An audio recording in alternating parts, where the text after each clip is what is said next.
fiskal, pajak, dan hutang dan pengeluaran pemerintah. Nah, saya mau punya dua rekan nih.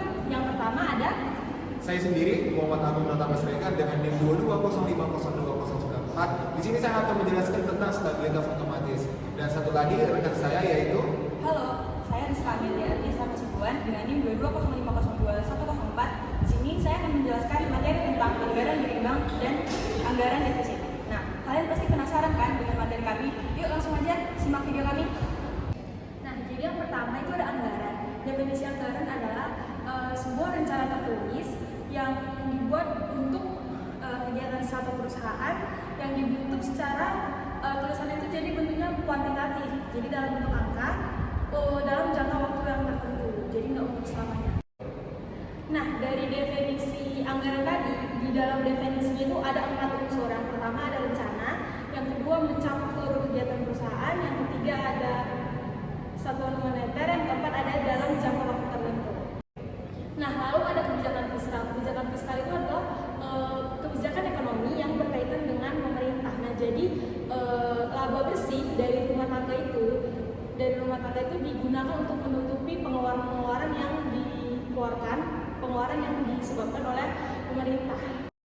Adapun jenis-jenis dari kebijakan fiskal, yang pertama ada kebijakan fiskal ekspansif, yaitu kebijakan ekonomi yang mengubah ekonomi menjadi lebih baik dengan cara mengubah jalannya pengeluaran dan permintaan dari si pemerintah itu. Yang kedua ada kebijakan fiskal kontraktif, yang dimana caranya itu adalah kebijakan ekonomi dengan cara menurunkan harga belanja negara dan meningkatkan harga tingkat pajak. Sebenarnya fungsi dari kebijakan fiskal itu ada 6, namun ada 3 fungsi umum kebijakan fiskal. Yang pertama ada alokasi, distribusi, dan stabilisasi. Lalu yang ketiga ada pajak. Pajak itu kontribusi dari badan ataupun pribadi, jadi perusahaan ataupun warga negara biasa yang kepada pemerintah dan sifatnya itu memaksa.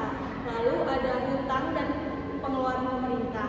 Hutang itu adalah hutang yang dikeluarkan dan dijamin oleh pihak pemerintah atau negara, sedangkan pengeluaran pemerintah adalah seluruh pengeluaran yang melalui APBN yang mencakup seluruh pengeluaran pemerintah baik dalam bentuk jasa maupun barang. Baiklah, saya Muhammad Agung Pratama Siregar akan melanjutkan materi kami yang berjudul stabilisator otomatis dalam anggaran dan kebijakan fiskal. Nah, kalian penasaran kan? Stabilisator otomatis itu apa?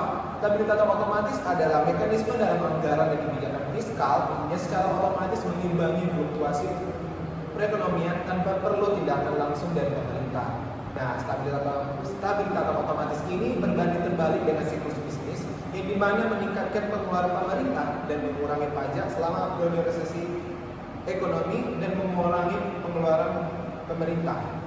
Contoh stabilisator otomatis ini yang termasuk ada program jaminan sosial yang dimana seperti tunjangan pengangguran dan tunjangan pensiun yang akan meningkat secara otomatis karena banyaknya orang yang kehilangan pekerjaan.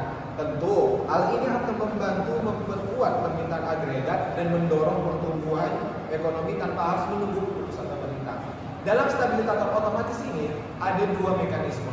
Yang pertama mekanisme pengeluaran publik dan yang kedua mekanisme pajak otomatis. Yang pertama saya akan menjelaskan tentang mekanisme pengeluaran publik otomatis, yaitu program pengeluaran publik seperti tunjangan pengangguran dan subsidi pangan yang akan otomatis meningkat ketika terjadi perlambatan ekonomi dan jumlah pengangguran yang meningkat. Nah, sebaliknya, program pengeluaran publik dapat otomatis menurun saat ekonomi mulai membaik dan pengangguran yang menurun.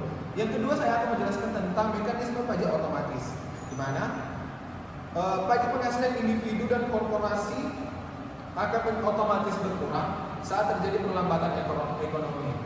Dikarenakan pendapatan akan menurun. Hal ini akan membantu meringankan beban pajak pada masyarakat dan perusahaan serta meningkatkan daya beli. Dari kedua mekanisme tersebut berfungsi untuk merespon perubahan dalam perekonomian secara otomatis dengan meningkatkan atau menurunkan pengeluaran publik dan tarif pajak sesuai dengan kondisi ekonomi saat itu. Ketika stabilitas otomatis bekerja dengan baik, hal itu dapat membantu menjaga ekonomi dalam keseimbangan dan mencegah fluktuasi ekonomi yang berlebihan. Tetapi stabilitas otomatis dapat dipengaruhi oleh beberapa faktor seperti besarnya program pengeluaran publik atau tarif pajak yang ditetapkan. Oleh karena itu, pemerintah dapat mempertimbangkan untuk melakukan penyesuaian dan program dan tarif pajak untuk mencegah stabilitas otomatis dan menyeimbangkan kondisi ekonomi saat itu. Sekian, terima kasih. Oke, sekarang kita akan membahas tentang anggaran berimbang dan juga anggaran defisit. Dan dimulai dengan anggaran berimbang. Nah, jadi sebenarnya apa sih anggaran berimbang itu? Anggaran berimbang merupakan sebuah kebijakan anggaran yang mana pengeluaran dan penerimaan dari suatu negara itu setara dalam periode tertentu. Nah, kita misalkan pengeluaran adalah A plus B dan penerimaan adalah C plus D. Jadi, jika salah satu dari komponen APBN ini ada yang berubah, kita harus menyesuaikannya agar komponen-komponen tadi itu dapat setara, yang mana pengeluaran dan penerimaannya itu dapat berimbang. Nah, adapun kelebihan daripada anggaran berimbang ini, yang pertama adalah keuangan selalu stabil dalam penilaian statistik. Yang kedua, kita tidak perlu takut dana untuk kebutuhan rumah tangga kurang karena jumlahnya sudah mencukupi, karena selalu mengalami kecukupan setiap periode. Nah, selanjutnya kita akan membahas tentang anggaran defisit.